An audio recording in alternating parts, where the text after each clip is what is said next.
reflections in the sunset. As the sun began its slow descent into the Pacific, painting the Santa Monica sky in hues of bruised purple and gold, the three of them sat on the small balcony of apartment 201. The fog was rolling in, cool and salty, a welcome respite from the afternoon heat. The couch was still a bit lopsided. The wallpaper project was still in the planning stages, and Jack was still a plumber's model in training. But as the lights of the pier began to twinkle in the distance, the chaos felt manageable. You know, Jana said, leaning her head on the railing. Despite the poets and the tax and the missing rent money, we're doing okay. We're doing great, Chrissy added, her eyes reflecting the sunset. We have a roof over our heads and a dog downstairs that loves us. And a penguin. Well, for a little while. And a landlord who thinks I'm a war hero with a metal plate, Jack reminded them, lifting his mug of beer in a toast to the girls of 201. And the guy, Jana added, especially the guy. Chrissy giggled. The sounds of the city began to fade, replaced by the rhythmic hush of the waves. In the heart of Santa Monica, in a building with peeling paint and a landlord who peeped, three people had found something rare. They had found home. And as long as they had each other and a few white lies to keep the peace, they were company enough. Chapter 18, The Mysterious Phone Call. The following Monday, the tranquility of apartment 201 was shattered by the shrill ringing of the rotary phone.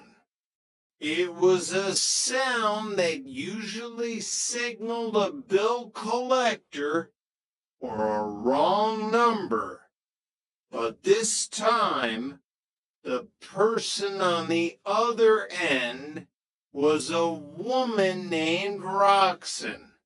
Stanley Roper, who happened to be fixing a leaky radiator in the hallway, or perhaps just lingering near the door, answered the call.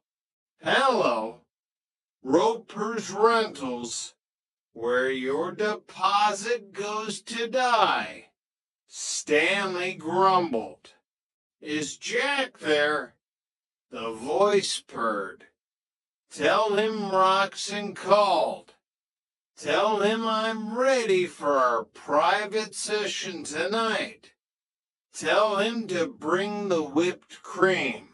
Stanley's jaw hit the floor. The whipped cream. Lady, I think you have the wrong. Actually, no. I'll tell him. I'll tell him everything. When Jack returned from cooking school, Later that afternoon, Stanley was waiting for him like a vulture. Whipped cream, eh, Jack? Stanley asked, his eyes gleaming with a mixture of suspicion and a strange kind of admiration. I didn't know you were so culinary in your personal life. Mr. Roper, I have no idea what you're talking about, Jack said, trying to push past him. Roxanne called. She's ready for the private session. And don't forget the dairy products. Stanley winked, a gesture that made Jack's stomach turn. As it turned out, Roxanne was simply Jack's partner for the advanced pastry class, and the private session was an extra practice for the upcoming SOFL exam. But for the rest of the week, Stanley followed Jack around, offering him advice on how to maintain his stamina. It's all in the wrist. Jack, I learned that in the war, Stanley would say, before being pulled away by Helen. Chapter 19, Disco Fever. The week culminated in the grand opening of the Gilded Pineapple, the newest disco in Santa Monica. Larry, naturally, had managed to secure VIP passes, provided they all wore a minimum of 3 pounds of polyester. It's about the rhythm, buddy, Larry said, adjusting his velvet lapels, which were wide enough to serve as lunch trays. The disco floor is where legends are born. Jack, Johnny, and Chrissy spent the evening under the spinning disco ball, attempting to master the hustle. Jack's version of the dance looked remarkably like a man trying to put out several small fires at once, but his enthusiasm was unmatched. The highlight of the night was a dance contest. Larry, convinced he was the second coming of John Travolta, dragged a reluctant Jack onto the floor. We're the Tripper Dallas duo, Larry announced to the crowd. They didn't win.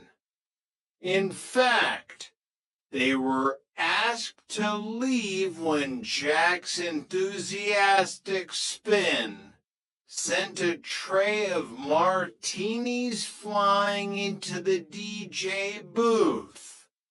But as they walked back to the apartment, their clothes smelling of smoke and expensive cologne, they couldn't stop laughing. Chapter 20, The Sunday Roast. The final chapter of this coastal saga began with an ambitious plan. Jack decided to host a traditional Sunday roast to celebrate their survival of the past month.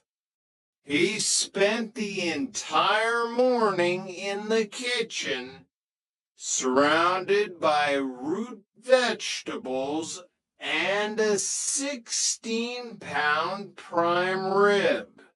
It's going to be perfect, Jack declared, basting the meat with an intensity that bordered on the religious. The Ropers were invited, of course. Stanley arrived wearing a tie for the